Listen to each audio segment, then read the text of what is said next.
All righty, let's take a quick peek at our agenda here. And I think we're just moving on our merry way. If we want to go ahead and hop on, I'll just double check here, but I think we're good. Let's go to our next lovely ladies. Let's go with Natalia and Alicia. Would you like to hop on and say hi? Hi, everyone. Hey everybody, good evening. Great to see so many familiar names out there. It's fun to see you. Yes, and it's fun to be welcomed back again in this ACE meeting, so we're excited. I think, let me see if I can share my screen if it wants to cooperate. We all know technology, like always, has their own mind. Let's see, can everyone see my screen? And for those of you that don't know us, because maybe we're new to some of you, I'm Alicia Palalis, and I'm a behavior program specialist with the ESLS department. And so my special area is with behavior, specifically with kids with autism. They're my favorite. So, and my partner in crime, Natalia. Hi, everyone. You're right. I should have started with that, but I know everybody's time is so crazy and it's been such a wild, crazy day. My name is Natalia Moron. I actually work with Gary Griegel. Sorry, guys, give me a. She has a little one too. So she works on Gary Griegel, and she is a curriculum program specialist. So where I'm behavior, she's curriculum. So we complement each other nicely. Thank you. Yes, as always, she's 5. So, you know, putting boundaries on 5 years old or any younger children just doesn't quite work the way we want it to. So yeah, I just wanted to kind of say, you know, I come from that world. I know Alicia and I have known each other for a couple years now. And she finally dragged me to this side to be joining the district and hopefully providing some good resources for not only our teachers, but our, you know, helping our students and also as you guys helping parents with students with disabilities. So I have been in the ESC world now for 13 years and that's all I've ever known. And I've worked with mostly students with autism as well. And this is my 20th year. I'm getting old. And before working in the district level, I was an autism coach for 15 years. And then prior to that, I taught the intensive pre-K class. So that's us. So let me go ahead and try again, because again, our computer's acting a little fun. I will go with what Jen said, you know, school district computer. Can everyone see my screen? Yes. Okay, let me try. Yes, ma'am. Our presentation mode. Let me see if it lets me. Can everyone see the presentation? Perfect. Just want to make sure. We see it with the side with the notes. Okay, let me make sure it's in our. Ooh. I don't even know what it just did. Let's try this again. Okay, here we go. There you go. All right, so tonight we are going to be talking, we decided to work together as we usually do and combining our brains together. So we're going to be doing incorporating accommodations while understanding behavior. And just like Gary said, we did put a little bit extra at the end of our presentation, just because we thought it would be great given our circumstances and what we're currently living under. So we're hoping we can help you guys as parents and families on how to help with the math.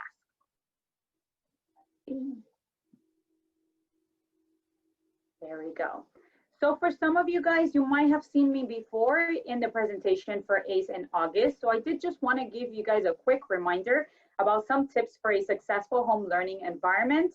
And some of the things that I went over was how to designate a learning space, how to develop a routine, how to set those expectations, to use your resources. So I'm glad 211 came on because I think it was a perfect reminder to use resources, to celebrate, and most of all, and I think more than ever, to just be flexible. So if you do want to see all the description and everything it kind of went over, I think Jen recorded and she might have posted it on her site. So maybe you can go back and kind of explore that particular webinar that we had. But for today, we are going to be talking about accommodations. So I think one of the things that I have learned throughout my career is that FAIR really isn't for everybody getting the same thing. FAIR is truly what everybody really needs in order to be successful. And I think that we have to start understanding, I know there's a lot of confusion between what an accommodation may be and what a modification is.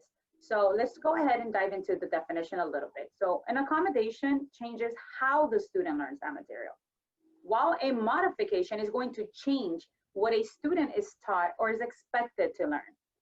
And I think, and I just advocate for this over and over again, I know that I do see some familiar faces in our participants. So if they've known me as a teacher, I will advocate for what the child needs based on their particular child, what their specific needs are, and what my data has guided me. So we always have to remember that I in the IEP, because it should be completely individualized to that particular child.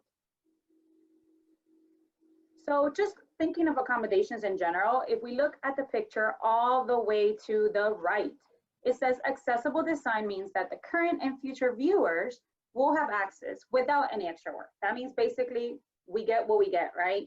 No extra work, no accommodations whatsoever. We look all the way to the left, you're going to see that inaccessible design excludes people because they're trying to make us do the one shoe fits all. And that doesn't always work that way, right? So our goal is always to have the middle picture, which is that accommodations will give access to whoever is there at the moment. But they do require an extra step, right? Because for example, if you notice, the tall man gets the left to see the soccer game without a problem, but our middle person needs at least one stool, right? That one stepping stone. And then our child in the all the way to the end, he needed two, right? To be able to see that whole thing. So we did have to do a little bit of extra steps, but that's what made it accessible and accommodated for every single individual person. So as we keep looking at real life scenarios, hold on guys, give me a second. Again, my 5-year-old visiting. As we keep looking at real life scenarios, I wanted to kind of bring that life concept of what do we normally see in accommodations? You know, if we are having trouble with hearing, we may have an interpreter. If we are having trouble with our vision, we may need a guide dog, or you may just have a service dog for emotional support. If you're at work and you are working in cubicles, you may have to actually stretch. If you're having back problems, hip problems, leg problems, you may need to have those freaking breaks in between, right? Or maybe we can look at the desk where this lady is standing. She does have a standing desk because she may need that. So that's an accommodation that could be done at work while your other coworker may be sitting on a desk. If you happen to have an accident, and even if it's temporary or permanent, and you need to use a wheelchair, you're gonna need a ramp. So there's a lot of places that accommodate that. Then we have that teacher right in the next. So if you've ever been to any, even in college, in order to support audio, we have had teachers use microphones to augment that audio. If you have a sprain in your ankle, which I used to have a lot when I was younger, I needed crutches. That was my accommodations. I needed crutches to be able to maneuver and walk throughout all the campus. Right now, I don't use glasses permanently, but these are my blue light glasses because before we started e-learning and just virtual world, I was fine. And after coming into this world and spending so many hours on my computer, I'm getting massive headaches. So this has been my accommodation to prevent those headaches, right? And a lot of you guys may also know closed captioning, which we use in some of the live meetings we may have. I know Teams accommodated that, where they will get the script on the bottom of any live presentation being done. Or if you're watching a movie, you do have closed captionings in different languages to accommodate your language that you may be more proficient in. So we have these all around across our life, right? So when it comes to education, I found this quote by Nicole, and I thought it was pretty accurate how we wanted to start turning into this accommodations world. We make accommodations for one another in everyday life. And if a person sprains an ankle, crutches are provided to help that person walk. And if a room is dark, we use a flashlight to shed that light. But in the classroom or in learning in general, we give student learning accommodations so they can be successful. So there's, that I think it's important for us not to think, as parents, not to think of these accommodations as crutches or extra things or whatever. Just like, you know, if a child was vision impaired, they would wear glasses. Same thing for our kids. They need these special learning accommodations, and they can be carried all through life. And to help our children recognize that they need them and that they're useful and that they're beneficial. Because sometimes our kids don't want to use these things because they don't want to be different. So I use a great example of the pop socket on my phone. This was created for people that had physical handicaps so that they could hold the phone better. But now we all benefit, you know, so helping our kids to understand these different accommodations also, you know, takes away some of that feeling to it. And that's a great example. I mean, even if when we think about our shoes, right? I don't know how many of you guys know the Velcro shoes. Yep, we use those, right? I mean, even if you have an atypical child, you may use it for time, you know, if you're in a rush every day. So we have these accommodations all throughout. And Alicia did bring a good point. I think when I think of accommodations, I know as a teacher, I always, again, I said I advocated for my students. I based it on my data. I always really analyze, does the child truly need this accommodation? Because I come from the social work world, and that's really where my degree was based on. So my life has always been taught in my career, you know, my college career taught me that we are teaching for that independence, because they grow up and, you know, they're going to have to deal with life. So I always make sure that I really assess those accommodations. Do they need them? Can I push and challenge? It's not that you are not given what they need, is can we challenge them to the next level? That's how I used to have that mindset. I want to challenge my students. I know they can do it. I'm going to get them there. So always having that in the back of your mind. Always reanalyze those accommodations. Don't just do it out of routine, but really start looking at these categories that the Department of Education has for us, and what do the child really need, or, you know, older student, if we have different age levels in here, what do they really need to be successful, and do they still need it, right? So we're going to keep assessing ourselves. So there are 4 categories that DOE has, and that's the Department of Education for Florida. In the accommodations manuals, I think they really labeled it in 4 different categories, which is presentation, and that's how students receive the information; responding, which is how students show what they know; setting, how the environment is made accessible for instruction and assessment; and scheduling, how time demands and schedules may be adjusted. So let's look a little bit into these different categories. So just thinking across the board, you know, presentation is really what are the instructional and test materials presented in a different manner than print, right? So some of the things might be, you know, depending, and again, this is not all applicable to you guys, but it may be a magnifier, auditory, you know, amplification, text to speech. If a student is more auditory, maybe having audio recordings instead of actually reading certain things, if test allowed. We all know the testing guides.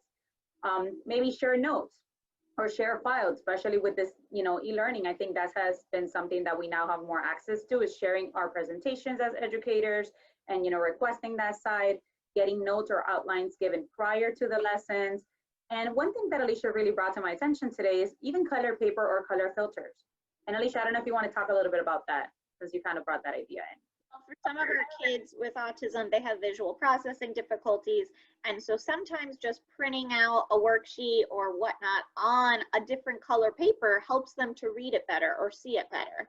Or even just like a color plastic thing that they could lay on top of the book or what have you. Sometimes color really helps our kids to see and be able to process much better.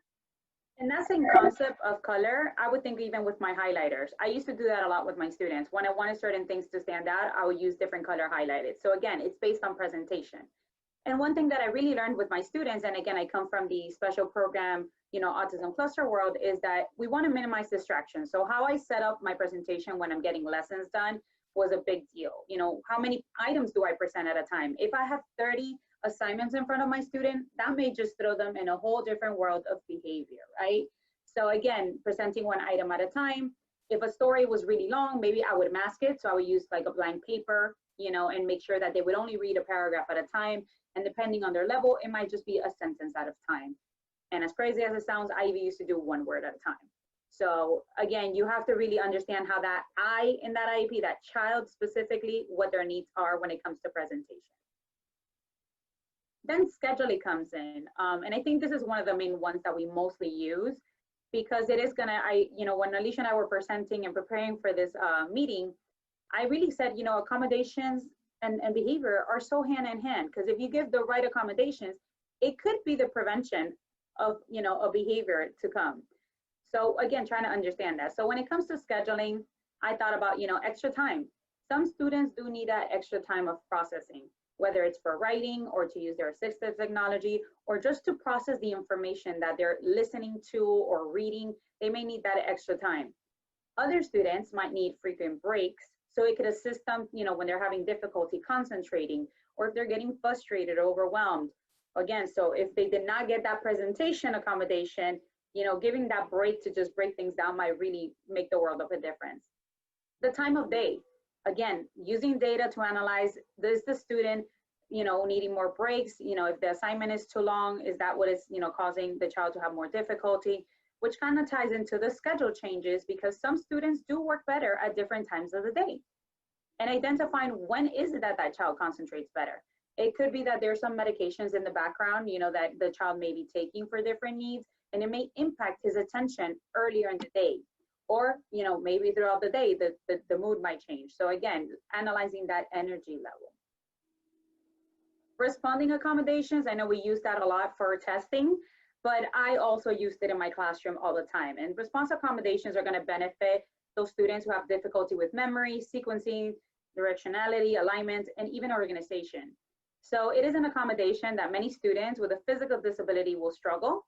So again, trying to see what format a child might respond. There are students who may be verbal, some of them may be receptive, some of them might need to be minimizing the amount of responses they have. So if you had a 3, multiple choice, or maybe 4, you might do 50% of it, using assistive technology to respond, communication devices it may need, using different, activities, pencil grids, even things that might be based on fine motor, that might be also impacting. A word processor, right? Depending on their level and needs, they may need a computer, but again, without the use of help, right? So we don't want to give them the spell check if they're doing that. And for more severe cases and complex students, depending where they're at and what disabilities they may have, they may even have an eye gaze to respond, right? So again, there's different modalities that we have all across. And setting, which again, if you were in my meeting last time, this really will go a lot with what we talked about in that August meeting. Location of where students are going to complete those assignments, assessment, lessons, and homework. Even though you guys are at home at this moment and we may be transitioning, it was the same thing in the classroom. Some students, and I'm just gonna put an example when I was in my class. I remember I love decorating. I love making things cute. I can't help it. I am truly a teacher at heart, like a young primary teacher at heart. And my room used to be very colorful. But at one time I put these little color birds on my wall, and I had a student who would literally just stare at it. He could not concentrate no matter from what angle of the classroom he was in. So I had to accommodate and make sure that when I was teaching him, either, he had no access, no view to it, same thing with computers. And at one point I just decided, what, it's best to completely remove it. So again, making sure that the location is appropriate, minimal distractions, right? So if you're working from home at this time, you definitely want to consider what is the location your child is learning, and you might want to accommodate that. You may want to put them facing a wall or a science board to minimize that distraction, or in a low traffic area. And I've had to do that for my daughter. She's 5 and she really will pay attention to a fly on the wall and completely lose concentration on what she's working on. So we are going to go ahead and find the location that doesn't have that much traffic. So make sure it's not maybe in the dining table, if you could accommodate that, where it's nearby the kitchen, so everybody's going to be passing back and forth. Using checklists all the time, absolutely, and schedules. That's also a setting accommodation. And most importantly too, is having the necessary items, books, technology, materials accessible and within your reach. That's going to be part of your setting. Again, how you accommodate everything where the student is currently working at. That's going to be all part of settings as well. So as I was researching for this presentation, I did come across this, which I thought was really useful. We have accommodations that we know is just for learning, but there's also a lot of sensory that it goes along with our students with autism spectrum disorder.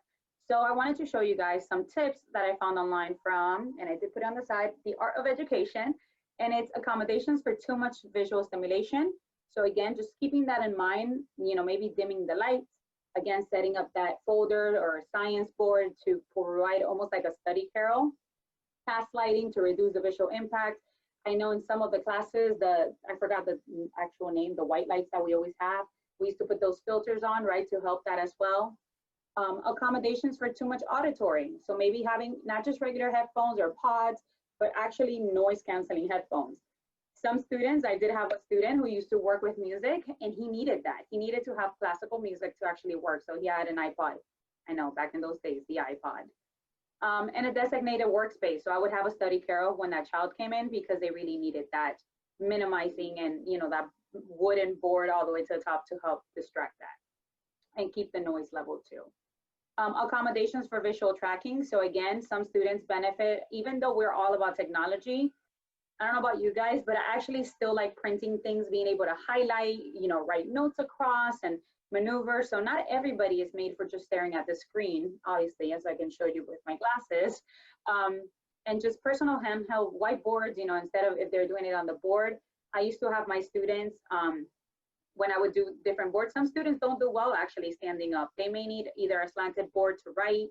Again, so trying to find how we're going to visually track closer, close point, near point, you know, far point, things like that. And another thing that we use a lot for our students, which also will help with some of the sensory and just in general how they're doing their seating, is table height, raised or lowered, alternative chairs, right? So flexible seating, you know, stool, balance ball, texture seat covers.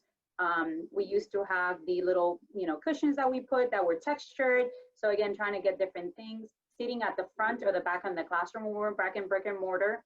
But even again, the location in your house, if you're, you know, doing e-learning, it's the same concept. And just like I mentioned before, sitting in a low traffic area. That might really impact your child overall. So just to kind of bring you back, I did want to share this resource. I wasn't going to go into it because, you know, time restraints and it has a lot of good information, but I didn't want to miss the opportunity to share with you guys since I came across it. It has videos, it has links, it really goes into details from the different categories of accommodations. And now I'm going to hand it over to Alicia. My turn. So my piece is to share some ideas of how to manage behavior at home during this e-learning. And I think too, as we plan the transition back to face-to-face learning. So I really wanted to start with this quote that says, what we sometimes see as a failure to behave properly is actually a failure to communicate properly. And I think as parents, sometimes we expect our kids to behave because we said so. And sometimes as teachers hope that too. But the reality is our kids are telling us something. And so it's up to us as being the adult to help figure that out. Okay, next slide. So what we need to be is become little investigators to really find out the why. Why is our child doing the things that they do? Okay, and there are 4 reasons, 4 functions of behavior, as we like to call them. There is sensory, escape, attention, and tangible. So the first one is sensory. So kids might be having certain unexpected behaviors because their brain is processing all of this sensory input and it's not able to process it in a correct way. So it might be too overwhelming or too underwhelming too.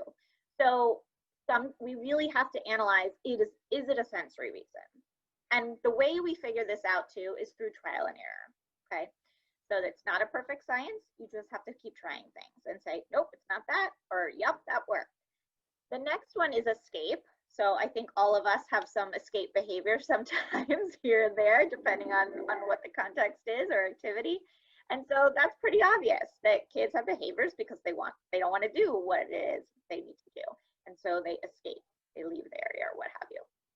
And oftentimes, especially as it relates to, you know, e-learning or things like that, it could be because it's too easy, could be because it's too hard, could be because it's boring. And so what we need to do is figure, is it for escape? Is that the reason? And if so, what can we do to motivate the child to not escape? Okay, and building tolerance around that. The next one is attention. And so that can be from, you know, a particular person. It could be for, you know, a group of people. It could just be because they want people's eyes on them or, you know, what have you. So really evaluating, you know, who do they want it from, and then finding the plan of attack for that to prepare. And then the last one is tangible. So they want something. They want their iPad, they want food, they want to play their video game, whatever it might be, okay? So those are the 4 reasons of why, all right? And it's super important to know the why, because once you know the why, then you can either change the environment at home or at school so that that behavior no longer is needed. Or you could teach replacement skills so they have a better way of telling you. So for example, as a mom, you're on the phone, you know, working from home, and then your kid comes next to you and falls to the floor screaming and kicking and what have you. All he was trying to do is tell you that he wanted your attention, but he forgot the words, he couldn't think of what to say, and so there you have the meltdown. But if you maybe then have a little visual that says, Mom, I need you, and he could just come and hand you the visual, no need for the meltdown anymore because you've given him that replacement skill. Or you reinforce appropriate behavior. And I think as humans and as adults especially, we're very quick to tell our kids or people when they're doing the wrong thing. But we're not as quick to tell them, oh, wow, you really did what I wanted you to do today. Thanks. We don't do that, right?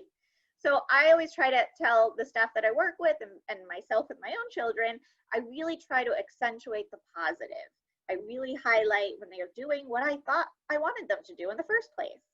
So really say, you know, wow, I love how you're coloring in your notebook or whatever it is they're doing. But when they're doing the wrong thing, very little words, you know, just be very matter of fact. So we want to do those consequence strategies and praise and reinforce and reward because, you know, our kids need a little payment for things that are hard and boring for them too, just like we get it from work as well, our paycheck. Next slide, Natalia. Okay, so now what I wanted to do is specifically look at the behavior of meltdowns or maybe tantrums, because I don't know about in your house, but in my house, I have 3 children. I have a high schooler, a middle schooler, and a preschooler. You can all pray for me later. And so, you know, behavior happens. And especially when we've been home for 6 months, people's emotions are up and down. People's anxiety is out of control right now with all of these changes and unknowns. And so that is even more so when you start to see more of these meltdowns and tantrums and whatnot.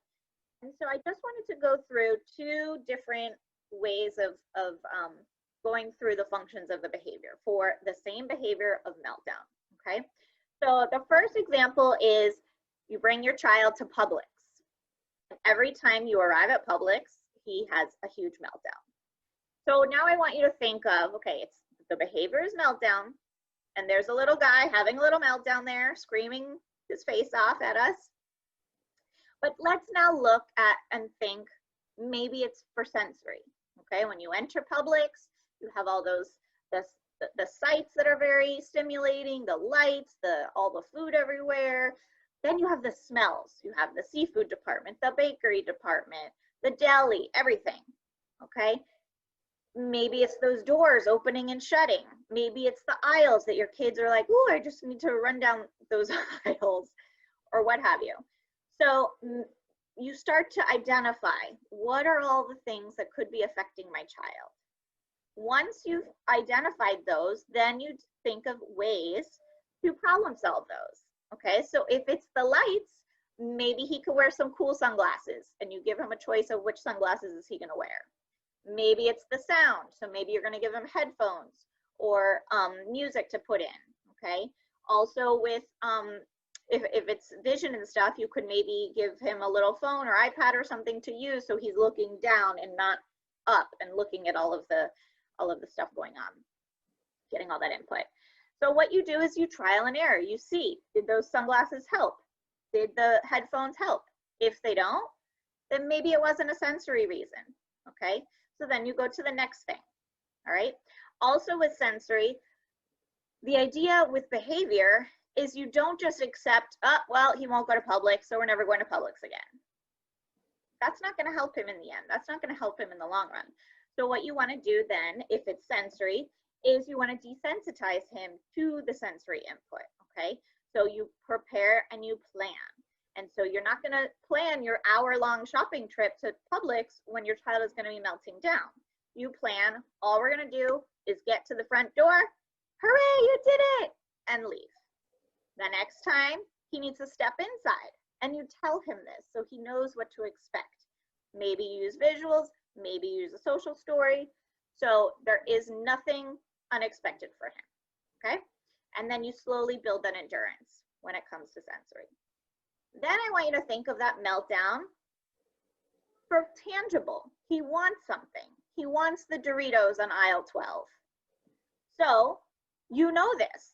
You're prepared. You're going to plan in advance, all right? So you're going to set him up for success.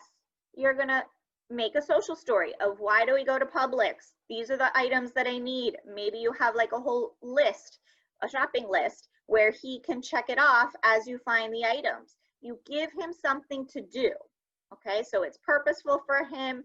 It's not just a waste of time for him and he's just bored. So you're gonna give him a reason to be there, all right? You're gonna have visuals to remind him of what he needs to do. He needs to stay by mom. Maybe he's gonna help push the cart. Maybe he's gonna help get the item from the counter thing and put it into the cart, all right? And as he's doing these expected behaviors, you're gonna say, yes, I love how you're staying next to me. Yes, I love how you just got the bread and put it in the basket. And these are life skills that you're teaching him, right? Because he's gonna need to know how to go to Publix later, all right? Then you're gonna say, oh my gosh, we have 2 aisles left. 2 aisles left and you're gonna get your Doritos. So you're reminding him when is it that he's gonna get those Doritos, all right? Maybe you even have a little mini schedule telling him what's gonna happen. First, we're gonna go to the deli, then we're gonna go to the bakery, then we're gonna go to the meat department, or what have you. Or maybe the numbers on the aisles, he could check them off, okay? Many of our kids love the numbers, incorporate that. So as soon as he gets through what you wanted him to do, he gets those Doritos immediately because he's done everything that you expected him to do. Now he gets the Doritos, all right? If you don't give him the Doritos, guess what? He's gonna have a meltdown because he did everything you asked and it didn't work anyway, so he's gonna melt down. And the next time that meltdown is gonna be even bigger and stronger and louder, all right? And then at home, you're gonna review the social story again. And you're gonna say, did you do all of these things in the social story? And he's gonna say, yes. And you're gonna say, awesome. We're gonna do it again next week, all right? And you keep praising him. And it's like a contract. Like if you do your part and he does his part, life is good, all right? The next reason, for attention, okay? When you're at Publix, you're talking to the meat guy, you're getting your deli meat, you're looking at the aisles and you're not focused on your child when you're Publix shopping, okay? So maybe it's that he wants your attention. So again, social story. Again, visuals of what you want him to do. And this time in that social story, you're gonna explain why you can't be focused on your child, why you need to be talking to these other people, okay? And then on his schedule, whether it's a written schedule, whether it's visuals or photos, you are going to have what the morning is like, and then you go to Publix, and then right after is that visual of time with mommy, or time to play a game, or whoever it is that he wants attention with, okay? And so, again, you must follow through. The second you are done putting those groceries away, and maybe he helps you put those groceries away, it's time to provide that attention for him, okay? So the important part is that as the adults and as the parents that we are doing our end of the deal so that they trust that what we say is true, okay? So for us parents that threaten, like, you weren't behaving, so we're not gonna go to Disney World on the weekend, but you've already bought those tickets, the child knows that you're going to Disney, whether he's good or bad, right? So the same thing, okay? Don't make empty threats and follow through on what you say you're gonna do. And then the last one is escape. So oftentimes with escape though, there can be a sensory component too, especially at a place like Publix. So they wanna get out of there because of the sensory, all right? So again, you're gonna do the social story, you're gonna tell him how long it will take, okay? And then maybe you're gonna use a timer and he has control of that timer. He gets to push start and then he can watch that time go. Also giving him some control while he's there. So, okay, what items would you like? So the idea is engaging him into the shopping experience so that he's not wanting to just leave, okay? Yeah. And so those are the 4 reasons.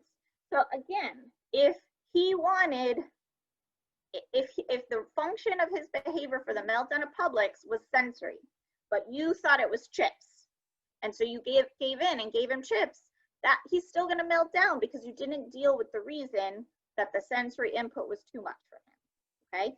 So that's why it's super important to understand the why. Next Natalia? All right, so now we're going to look at the same behavior of meltdowns, but now during e-learning, okay? So now let's look at sensory. What could it be that is difficult for your child to process sensory-wise, all right? So again, you're gonna think of what it is on this screen that could be a problem, okay? Is it the light from the screen? And that's why all of us adults are using these black light glasses, okay? It could be that. It could be all the voices, and there's moms and teachers and kids and so many people on the screen making different noises. That could be too much for your child. Is it that there's so many faces staring back at him that that's, you know, intimidating, okay? And remember, some of our kids have difficulty with eye contact and looking people in the face and stuff, so that could be a big part of it. So once you've identified the why of the sensory, then you start coming up with ideas, okay? So maybe it is that you need to purchase some blue light glasses for them, right? Or headphones. Maybe he needs to wear some noise canceling headphones where he could still hear, but it's not as loud. Or maybe you just put down the volume. Maybe something as simple as that would work, all right? But the idea is no kid is gonna say, oh, those glasses are fantastic, let me wear them. No, chances are not. So you would practice wearing the glasses for little parts of the day, just like wearing a pressure vest or things like that. Many kids, initially they don't like it, but as they understand the purpose, just like our accommodations, then they realize, oh, this is good for me. Yeah, I need this, all right? Another one is to wear a pressure vest during this, okay? If they're sitting for too long, they're getting fidgety or what have you, you know, using a pressure vest, or maybe even making one of those rice socks so they can wear it and get some pressure along their shoulders or along their lap can help. Also fidgets. Look at my little Bitmoji with the fidget spinners. I say we need to bring those back for some of our kids because those are really good and they can just sit and play with their fidget spinner, but they're still listening and hearing what's going on. Another one is to use essential oils. There's lots of oils that you can use with your child for arousing. Some of our kids get so sleepy and lazy, and so you need to wake them up.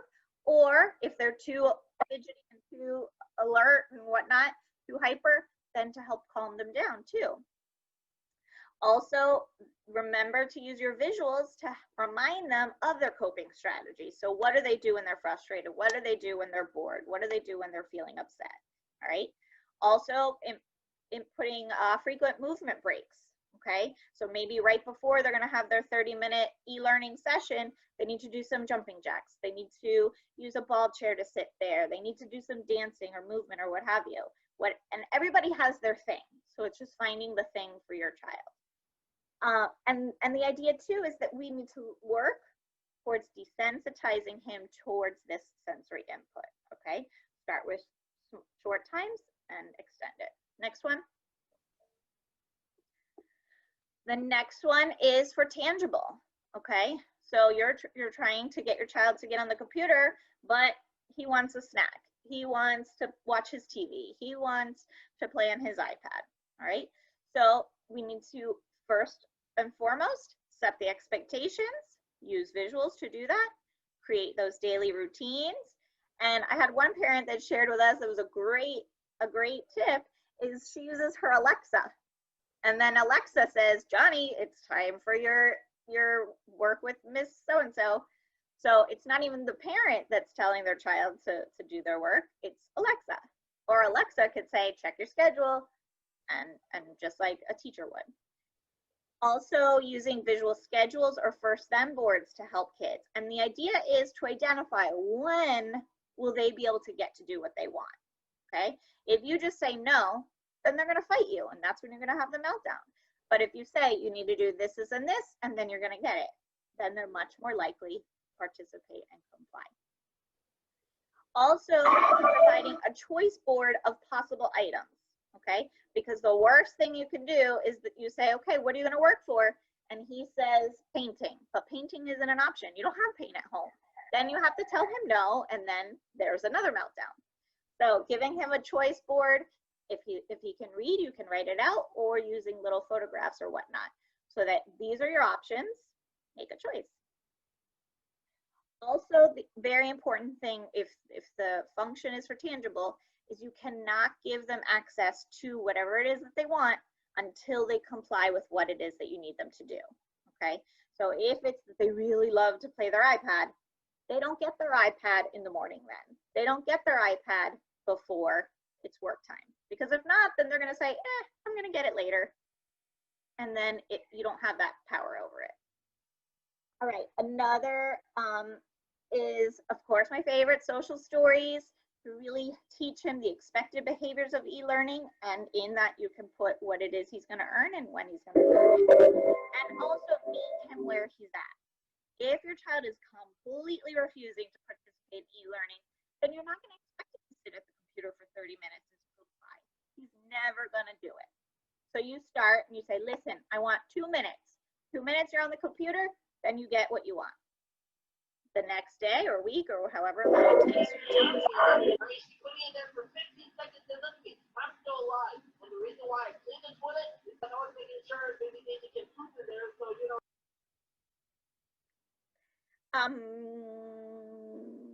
So you start with where they're at and you slowly increase time, okay? You want to make sure that they feel that success, they taste that success, and that you mean what you say, and then I'll comply with what our contract is, all right? And then for some kids that really need that quick reinforcement, use a token board. So a token board is a little thing with like 5 spots, maybe 10 spots. And so as they're working, you have the picture of what it is that they want, and you say, oh, I love how you're sitting in front of the computer. Oh, I love how you're listening to the teacher. And so you're slowly reinforcing him towards earning whatever it is that he wants, the iPad or what have you. Next one. So the next one is attention. And so I saw this quote recently and I just love it. Every time you think of calling a kid attention seeking, consider changing it to connection seeking and see how your perspective changes. So oftentimes these attention seekers are really just trying to make a connection. And sometimes it's awkward or not at the right time or what have you, but they're just trying to make a connection, all right? And so when you think of it from that perspective, it makes a world of difference, all right? So when your child is seeking attention, and so maybe there's a meltdown because of that, you really have to identify first, who is it that he's wanting the attention from? Is it from mom or dad that's working in the other room? Is it from the teacher that's on the screen? Is it from the peers that they're just trying to have a social interaction with, right? So again, having that social story for explaining why he needs to do e-learning, why he needs to do his work, and what is that other person doing while he's doing e-learning, okay? So sometimes it's just that the kids feel like they're missing out on something, all right? Or that something better is going on. But if you explain, no, they're doing their work too, no, mom and dad are doing their work, then it's like, okay, I'm not missing out on anything. The other important thing, if it's that he wants time with the teacher or with other students, then you really need to collaborate with the teacher so that you can work that out somehow, okay? So maybe the child can have a role in the e-learning.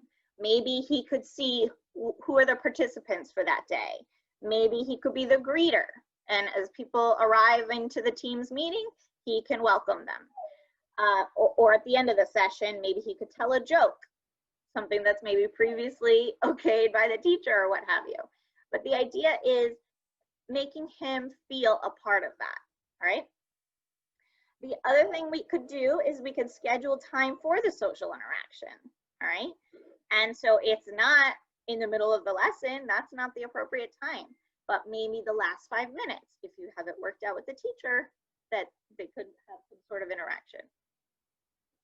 Also, you want to, for sure, make sure that it's very clear when he's going to get this. So again, put it on a schedule, put it in a social story, whatever, all right? And then make sure that everybody follows through with their part of the deal. Next part, Natalia. And then escape. This one is sometimes one of the most challenging because it's easy for them to get out, right? They fall to the floor, they run away. especially with e-learning, there's a lot of other rooms, a lot of other places to go to at home, all right? So again, really identifying, is it too hard? Is it too easy? Is it that it's boring? You know, why the escape, all right? And if it's boring, we have to teach our kids that things are boring. Life is boring many times, all right? You have to model, like you're doing the dishes. Man, this is boring. I wish I didn't have to do the dishes, but if I don't do the dishes, we won't have clean plates to eat on tomorrow. So helping him to see, right, why. Also using a visual schedule. I can't say it enough. Visual schedule, visual schedule, visual schedule for every child out there, okay? A visual schedule, you can show your child when it is that he will get to do the things that he likes to do. When is my break? When is my lunch? When is my watching TV time, all right? And for kids that really have a lot of escape behavior, you can then try to arrange it so he has a preferred activity, non-preferred, preferred, non-preferred, and it's back and forth so that he sees, okay, after I do this, I get to do something I like. Now it's something I don't like, but now again, I'll get something I like. So really try to alternate that. Or schedule breaks in, okay? And so I differentiate between what's a brain break and what's a reward break, okay? So if you didn't comply with what I wanted, you're not getting a reward break. You're gonna get a brain break, you're gonna get to move around, but now it's back to work, okay? Once you do what I asked you to do, then you get a reward, okay? So really differentiating between the two. So if he didn't comply, he doesn't get to go play his iPad in his break time because he didn't earn it, right? So really differentiating between the two. Also for kids that have escape behaviors, using a timer is amazing. And there's some even free online that it's called a time timer, where they can visually see that time escaping, because time is pretty abstract and difficult to comprehend sometimes, especially when it's moving very slow. So, and help him to have control over that, all right? You have 15 minutes left, push start. All right, it's gonna be right here waiting for you. When you hear the beep beep, then you get to go to your break. And just not back and forth. You're not gonna get into a power struggle over it. The timer says 15 minutes, that's it. Your visual schedule says it's time for e-learning, that's it, okay? And then for kids, again, if they really have a hard time, you're gonna start with short amount of time that you're expecting them to comply. And a lot of breaks, a lot of rewards. And then you slowly switch to more and more time that they need to do the work, all right? You're building that tolerance for it. Also, for kids that escape and they run away, right? They're gonna make their break whether you like it or not. So I recommend the use of a break card and having it right there available. So if they're gonna fall out and have a meltdown or a tantrum, you want them to ask for a break before they get there, okay? Because by the time they have the whole meltdown and they're in crisis, it's too hard to bring them back. So if they can request a break, guess what? Go right ahead. Thank you for asking nicely. See you in 5. And you wanna start teaching that. And you teach the use of that break card when they're calm, when they're happy. You practice it, you model it, so that when they are heightened and frustrated and overwhelmed, they know what to do and how to use it, all right?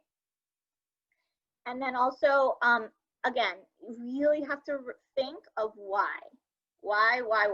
So if the meltdown is because they want candy, but you gave them headphones, that's not gonna help them, all right? So super important to understand the function, all right?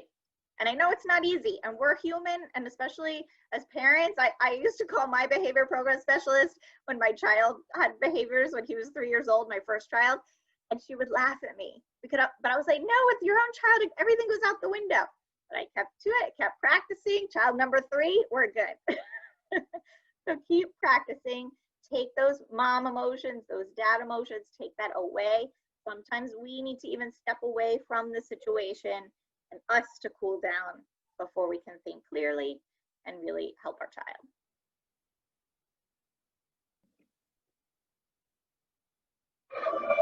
And so since we've been in school, or not in school, since we've been at homeschool for 6 months, or with summer there too, we really have to be mindful of prompt dependency, okay? And many of our kids are probably prompt dependent at this point because many of us have had to be next to our kids during this e-learning, all right? And so prompt dependency is when someone needs a prompt in order to initiate a skill that they already know how to do, something that's mastered already. And I love this family circus little cartoon that the big sister is telling the baby, when someone gives you something, you wait for them to say, and what do you say? And then you say thank you. And so that is exactly prompt dependency right there. The child knows how to say thank you, but he's going to wait for somebody to ask. And so unfortunately, our kids really get stuck on this, and that does not help their independence. And so we really have to be mindful of fading those prompts that we're giving our kids, okay? Are we giving them physical prompts, hand over hand, help them to click this, do this? Are we even doing it for them, all right? Are we telling them, oh no, stop, don't do that. Okay, wait, don't do this. Okay, wait for mom to tell you. Cut the verbal, too much. Use those visual and gestural cues as much as possible, all right? And then also, sometimes it's because we're in a rush. We're trying to do a million different things. We're running a whole household, but we have to remember, what is the end goal? We need our kids independent, all right? So we have to wait to give them that processing time. Because remember, some of our kids are scripting the video that they're watching, they're thinking of this, they're thinking of that, they're counting, they're doing whatever they're doing. And so they missed what we even said. So you say it, maybe you say it one more time, and then you wait. And I used to literally count in my head 3 to 5 seconds before I would give the next prompt, all right? And then 2, use those visuals, because when we say something, we say it and then it's gone. Where if there's a visual, then they have it to refer to remember what it is that we were trying to tell them.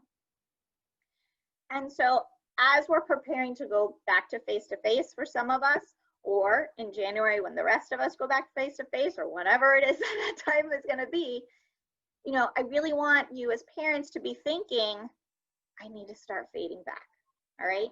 And I know some of our kids have been sitting maybe in booster chairs or high chairs or things where we've given them that physical prompt to help them stay seated. Guess what? At school, we can't do that. So we're not doing our kids any favors if we're giving them all of these prompts, okay? We need to be thinking now. You have a few days for those of you that are starting face-to-face, and for the rest of you that are starting in January, but be planning, be participating. And again, it's building that endurance. You're not expecting them to be independent 100%, but how can they be independent little by little and shape that behavior to where you want it to be? Next. And then, as we're going through all of this crazy time and it feels like the world is coming to an end, I want you to be like my little Bitmoji. We got this. The whole world might be collapsing, but we're cool, calm, and collected. We got this, all right? And even if inside we're like, we cannot let our kids know that, because we want to model that we got this. Life throws us all kinds of fireballs. Life is a roller coaster, but we have our coping skills. We know how to get through this, all right? And so this is what we need to practice, what we preach, and we need to show our kids that we have the skills, we have the coping skills, and we're going to share those secrets with our kids, all right? And one way to do it is to really identify the size of the problem, all right? So is it a really huge problem? Is there fire coming from the sky? No, your pencil just broke. It's a 1 problem, no big deal. We can get a sharpener, we can fix it. So helping them to identify that is going to be huge. Next one. And then another way to help our kiddos is using coping strategies. And mindfulness is a big one of my big favorites. And so we have a little video that we're going to share with you real quick. Go ahead, Natalia. Let's hope this one. Yeah. The vase of water is our Can you guys hear it? Yes, yes. Perfect. mind, and the different colours of sand are our thoughts and feelings. What kinds of thoughts do you have when waking up? Pick a colour of sand that feels right for your feelings or thoughts.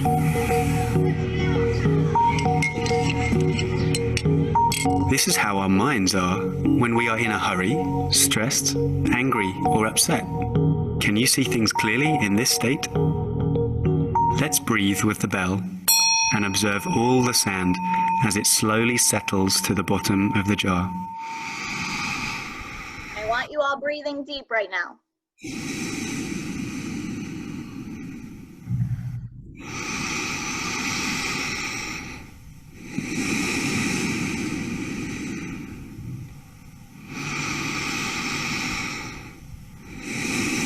This is what happens to our minds when we meditate, when we are mindful of our body and of our breathing.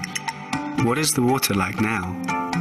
The thoughts and feelings can still be there in our minds, but rest peacefully at the bottom because we know how to return to our breathing to calm them. And so that little video I've been using with my teachers to help them be calm and you know, in the midst of all this chaos. And so, but we can also use this video with our kids, and we can create our own little sensory bottles with this. And so just like that, these are, you know, all the thoughts, all of our problems in this bottle are like the thoughts in our brain. And so we need to let them calm, and we do this by breathing and things and whatnot. And this is an important thing for us as adults to be practicing, for our kids to be watching us practice this, for them to do it with us. But the bottle is great because, again, some of this mindfulness stuff is very abstract for some of our kids, but if you make it concrete with the use of an object, then they get it, right? And so when you say, you know what, I think you need to take a break, take your glitter bottle or what have you, and you can make this with them. They can make it whatever color they want, put whatever color glitter or items or things, sequins in there. But then they start associating this with positive thoughts. And maybe as they're making their bottle, you're talking about Disney World, or you're talking about the pool or things like that. So the brain is associating a happy place. And then when they see their bottle, oh, this reminds me of Disney World. And all of that is really, you know, just great stuff for the brain, so that when it's triggered by something, it calms down. It helps to calm them down, all right? And the idea too for our kids is we need to be proactive with these strategies. Somebody, I can't remember who it was, but it was an adult that had autism, and they said that they just feel on edge all of the time. And when they do these relaxation strategies, then everything just takes that edge off. And so if you're always heightened, then any little thing, yeah, it's going to be a size 5 problem. You're going to be triggered very easily, all right? So what you want to do is you want to find the thing that is for your child. What is going to help him to, you know, just help change his mindset or what have you. So is it yoga? Is it working out? Is it music? Is it art? Whatever it might be, find their thing. And remember that this is a critical life skill. Without this piece, they're not going to be able to be successful in a job or anything else, okay? So we have to practice and use and teach these calming tools. And once you found them, you're going to share them with everybody that's involved with your child, all right?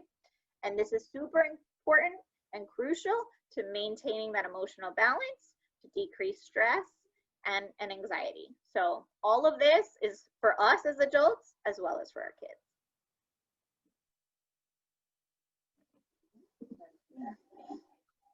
Is it moving? There we go. There you go.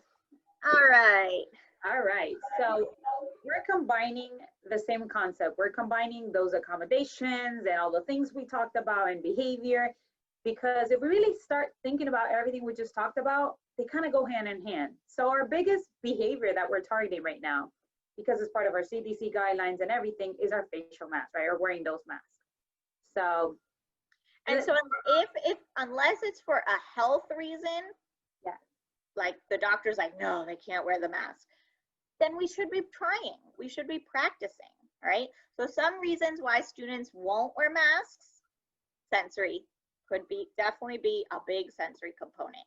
It could be the texture of the mask. It could be this awful thing on your nose and over your mouth, so you feel like you can't breathe. You could feel a little claustrophobic, but also because it's a change, and our kids don't do well with change, all right? It's also bothersome. It's uncomfortable. They don't like the look of it, or that it feels invading, okay? But if the reason is because they just won't tolerate it, that's not a reason. Okay, it's just like them not entering Publix, right? Eventually they need to enter Publix. So same thing with this mask. If we teach it, they will learn, okay? So Alicia and I really thought, and I came up with 3 steps Okay, and we're gonna keep changing our mindset. And I talked about this on my last presentation is, we're gonna say we can do this. So I'm gonna identify 3 steps for you guys, because I don't know about you guys, but I do like checklists and kind of having some order in my life. And step number 1 is selecting the correct mask. Step number 2 is going to be to just become friends with the mask. And step number 3 is gonna be to build endurance. So I have talked about building endurance through e-learning, as far as, you know, navigating to your computer and feeling comfortable, even if it's just like Alicia said, 2 minutes, and then you come back and then we shut it down. And in case, don't worry, in case you missed some of the steps, we are going to give you a lot of ideas. I did put the link so you guys can just refer back to, because we do have more details. Step number 1, go ahead, Alicia. All right, so the step number 1 for our kids is we have to select the right mask for them. All right, so think of texture, shape, design. Okay, if you know that scratchy textures your child doesn't do, don't select that mask. All right, and maybe you even want to give them options. So within the selection of the mask, even for each particular day, which mask is it going to be today? Paw Patrol or the black mask? Let them choose. All right, and also as you shop now, before it was that you had to buy them online, but now even Target has masks. I'm sure Walmart does too. I just haven't been there lately. With different characters. So really try to get the mask to be more appealing. Maybe it's a plain color, maybe it has a character, and it could be several attempts to find one that fits well for them, or that they can tolerate. All right. And I would recommend to purchase a few different styles. Maybe the paper, maybe cotton, maybe one that has a few, you know, a thin line. I have one that is just cotton. And then the idea, though, too, in step 1 is that you're just getting them to be near the mask. You're not expecting them to wear the mask for a long period of time. You like belt. Be honest with me. All right, step 2. So step number 2 is to become friends with the mask. If a child refuses to get near the mask, we're not saying force the mask on the kid. Absolutely not. We don't want to make it into a negative experience. Instead, we're going to play games with this mask to get the student to feel comfortable with that. And just like Alicia said, we're always going to reward to encourage the continuance of this mask-related behavior. So even if it's just becoming friends with the mask, that's okay. So here's some of the ideas to start making that mask more appealing and having fun with the mask. Online resources, there's a ton. I know Sesame Street just came out with some. There's endless of YouTube videos and songs and little clips that you can use. So that's one way that's enticing to your child. Masking toys, just like the picture shows us. You can definitely use, playing around with the toys. Maybe they're not putting it on, but they can put it on all their toys. Or if they refuse to touch it, then maybe they could have a sibling doing, a cousin doing, maybe you're showing them, oh, look, your toys, and you want to use something that is very preferred. So stick to, like, if, they love Peppa Pig, then use it on Peppa Pig. If they love Paw Patrol, then you're going to use Paw Patrol, whatever it is, their favorite character or toy they may have. It doesn't even have to be an actual like figure or like a noun. It could be, just like a truck, put it on the front of the truck. I mean, whatever it is that is enticing to your child. I did do this with my daughter, called Photo on a Stick. And basically you take a picture of your child face forward, because they're just going to take a picture if you have one from before. And I actually printed a couple, and I don't know if you guys can see it because I can't see what I'm showing you guys, but I printed a whole bunch of little masks. And we're going to practice. Again, if they don't want to do it, that's fine, but this is laminated. So this material is most likely that they have used within their classrooms when they were in brick and mortar. So again, practice putting it on, and if it's just not one style, I actually printed a couple of different designs. My daughter was thrilled that she was going to be the model for this. She actually kept practicing and, showing them that wearing a mask is unfortunately our new normal, and that way you're going to use that different designs. They get to pick which one it is. You're giving them choices. You're making it a game, and it's them. So I wanted to personalize it to make sure that it is the child, and you can do this, try to do this every day, do that multiple times so they start getting familiar with maybe that's them, which kind of brings us into the next activity, which is mirror and selfies. Trying it on in a mirror so they can see themselves backwards, or maybe you're the one doing it. And hey, look how I put my mask on. Snapchat is great. They do have many options, just like the picture in our slide, that you can put filters. So you're not technically putting it on, but they're starting to see how they look with that mask on. A scavenger hunt, exploring across everywhere, you know, looking for those scavenger hunts. Have them, you know, hunt when you go to Publix. Hopefully they're not having that meltdown that Alicia talked about. But when, you know, you're in there, let's find how many people we can see with masks. How many red masks do we see? Counting. I mean, you can bring so many different things with that scavenger hunt, but your target is that mask. So you're starting to show them that these masks are, you know, everywhere now.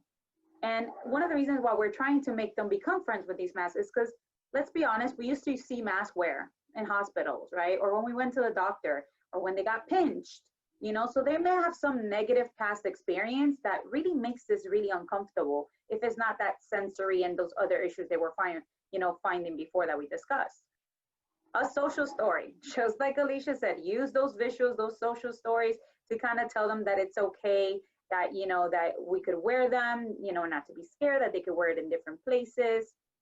And the next one, which is a little off, I call it the it's okay. It's okay that these masks are everywhere. I know it sounds crazy, but bear with my craziness for a moment. I would place masks anywhere in my house, different kinds, just like Alicia said, you know, you'll have a couple. So they start seeing it everywhere. So it just becomes an additional part or an additional object within everywhere we look. And it's not different anymore. So you're going to kind of make it part of our routines and everywhere we go. So they start seeing it, so it becomes so familiar. We have to desensitize our children to these masks for many reasons. And, you know, if they don't, you know, they don't want to wear it, I'm going to give you the last one, which is they could just touch it. And what I mean by that is maybe the kid is just, and I did this with my students, and I used to work with my families. You know, there's many times in life we have trouble with certain things, but we have to go through the desensitizing process of it. So I used to have a student who really struggled with those little stuffed animals that sing and dance, which I absolutely love. So I had one for every theme every month, you know, one for Halloween, one for Thanksgiving, all the different holidays. And he wouldn't get near, he was terrified of them. So we started very slowly. I would have it always on my front desk, and I would be very, very far away from him. I would get it closer, and then we started putting it closer and closer. Then he would touch it with one finger, and then we had to put it away, you know, and I was like, oh my God. And I would just reward and throw parties. I looked a little crazy because I was very animated and, you know, clownish. But hey, I wanted to show him I was super excited that he did that, even if it was just one finger. And then we started going with, like, he was able to pet that little stuffed animal. It's the same concept with the mask. So we're going to start kind of building ourselves, and, you know, we might have to do it very slowly so we can build that comfort level. So depending on the child you're working with, you're not going to force that mask on, but you're just going to find that baseline level of where your child is at and kind of start going from there, doing those little steps. So that's why step number 2 is very important. If they're refusing to get near the mask, you're just going to teach them to become friends with that mask. Step number 3. All right, step number 3. And as you can see, I'm wearing my mask. And so if your child's teacher is not wearing their mask, maybe you could ask them, hey, could you start wearing your mask every now and then so that my child can get used to seeing you wearing something foreign, because this definitely looks strange. All right. And again, it doesn't have to be for the whole time, but just so that they can start being familiar. We don't like the unknown. We don't like the foreign. So helping them through that is, and starting now, is going to really help our kids. So step 3 now is all about building endurance of the mask. So your child is now able to touch the mask, be near the mask. Maybe he's picked out a couple that he can tolerate. And now we want to get it to the next level where they'll wear the mask. Okay. So the first game that you could play is called Beat the Timer. And so you're not going to start with the mask yet, but you're going to start with different things. Okay. So maybe you're going to have them wear a hat. Okay, let's set the timer 1 minute. Let's see if we can wear a hat for 1 minute. Then maybe you put on gloves. Then maybe you put on a sticker on your nose or on your cheek. All right. And slowly you're going to try different funny, silly things. And then, okay, now let's see if we can wear a mask for 1 minute. And you put it on. Okay. So it's kind of using that like behavior momentum that you're able to do different things. And then now getting them to do what you want them to do, which is wear the mask. Another activity is to schedule mask time. And I used to do this with my 4-year-old, he was 3 years old at the time when we started wearing masks, and he loved to go to Target to buy a monster truck. That was his big thing. And I was like, great, well, you have to wear a mask if we're gonna go to Target. And he was like, no, I don't wanna wear a mask. I was like, oh, no Target. So little by little, I got him to wear that mask because the power of getting that monster truck was stronger than the power of not wearing the mask. Now he wears his mask for anything as long as I need him to, and no problem. And so the next game is a masked game. So the same type of thing of going to Target, but you could play a game that they choose, right? And then another one that Rhonda Bachman came up with too, again, shaping that behavior. That if your child will not wear a mask over the whole thing, then maybe you get one of those paper masks. And so you make just a tiny little rectangle that fits over the nose and the mouth. And then the next time you cut it a little bit bigger. And the next one a little bit bigger until it's all the way, okay? So again, shaping that behavior to where we want it. Because I didn't include it in, but even like just hanging the loop of the mask on one ear and just maybe hanging it over, and they could just practice for 1 second, putting it across their face, but not hooking it on the other ear. Again, just trying to practice having that concept, you know, that fabric, that, you know, paper, whatever it is kind that you're using, right over their mouth, you know, and eventually building it so they hook both up. Again, you have to think in short steps and trying to understand that baseline. But when you're to get there is, again, like Alicia said, just building that endurance. And also teaching the child to look at themselves. So if mom or dad is always doing it for them, that's not going to work at school when they need to be independent, and you want them to keep that physical distance. So again, the independence, the practicing of it, do it now. Use visuals. That would be a great one. So we can do this, you know. You may not always be, and I just want to use that picture, which step you reach today. You may be at the bottom where you're thinking, I won't do it, I can't do it, I want to do it, but how do I do it? I'll try to do it, I can do it, and I will do it, and then you'll get to the yes, I did it. So we can do this together, you know. We can use those above activities consistently to help our children improve and increase their ability to wear those masks. You can use these same activities to teach children other important skills, you know, is feeding, tactile responsiveness, or non-preferred tasks. Just like we teach everything else, this is no different. We are just teaching a new concept. There will be many obstacles that can be challenging for your child, whether it's because of the disability or, you know, they're just having a hard time with change or whatever it, you know, it may be. But my quote always says is, when there's a will, there is a way. So we can do this. So we have to just change that positive mindset so we can help our children and, you know, students master anything we put our minds to. And I'm, like I said, I was a teacher and I was in the classroom for 10 years and I was a coach. And I think anybody could do anything they put their mind to. We may have to do a lot of tricks. I'm not going to take that away from us, but we can do it. So this, you know, pandemic created this new normal, and it has thrown us in a major loop of unknowns, but we're going to figure this out, and we're going to be just like the picture Alicia showed us, where there's like all these fireballs coming at us, but we're going to be keeping ourselves cool, calm, and collected, right? So I want you to think of this, you know, again, changing your mindset. I don't want you to give up. Don't ever give up, okay? So I'm going to ask you to ask yourself these questions. Did we give up when a student had to be potty trained? I don't think so. We kept going, right? Did we give up when a student was starting to walk and we said, oh, well, they can't walk. We're just, you know, go back to crawling or, you know, sitting idle. No, we kept going. We kept persisting, yeah, right? Doesn't matter how long it took, we kept going. When your student was struggling with language, did we give up? No, we went to therapies. We got devices. We used choice boards, vocabulary boards. I mean, we kept going. So every time your child has a new concept and they have never learned, right, when they transition from grade or they're just learning a new skill, do we give up? No, we keep looking for ways to get them there. So I want you guys to change that mindset. I don't want you to give up.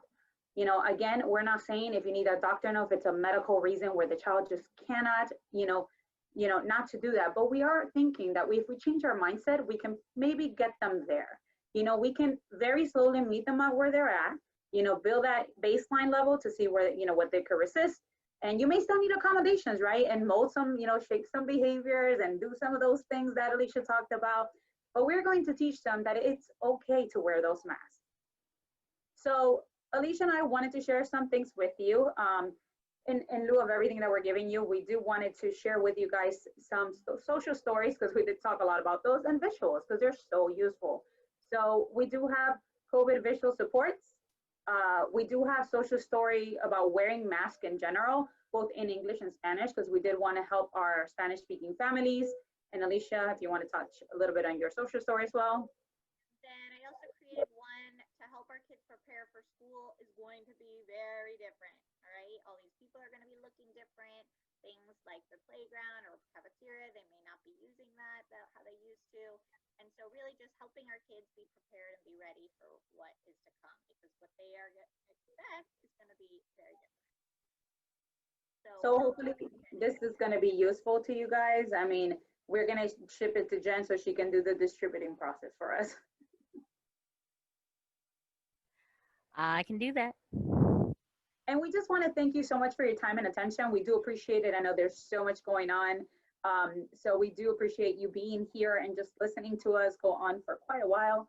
And then we're going to wrap it up so you guys can go into the next thing. Alicia, I don't know if you want to say anything else.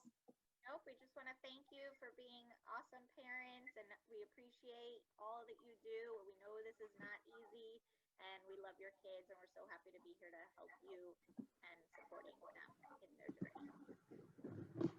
No, super thankful, guys. That was an absolutely wonderful presentation. I mean, I've heard a whole lot about, okay, guys, yeah, your kids can wear masks, but there hasn't been a whole lot of practical application of how do you get them to do it. So that was really awesome. So thank you. I mean, I know how I've gotten my kiddo to do it, but that was actually some really good practical application of how you can get your kids to do it. So thank you. That was, yeah, I mean, that was really useful information. I mean, the rest of it was great too, but that was like the first time I've ever seen someone actually put that down. So that, thank you. That was very useful and incredibly unique. So wonderful. You guys are fantastic as always. I appreciate you taking time out of an incredibly chaotic day and staying up late to be here with us. If for any reason some of the questions don't get answered, I will make sure to get them forwarded to you so that we make sure everything does get answered. Thank you, our parents, for showing up and staying so late on a night where I think we're all just tired. We've been there, we're worn out. We're going to get through this, guys. Don't hesitate to reach out and lean on each other. Don't hesitate to say, I'm not okay. It's been tough, guys. So if you're not okay, reach out to each other, reach out to us, reach out to anyone you need to. It's really okay to say, I'm not okay, because there's been a few times during this whole thing I've had to say I'm not okay. So if you're not, it's all right to say I'm not okay. So on that note, I love all of you. Let's all go get some rest, and we'll check back in with y'all later. And I'll see you next month.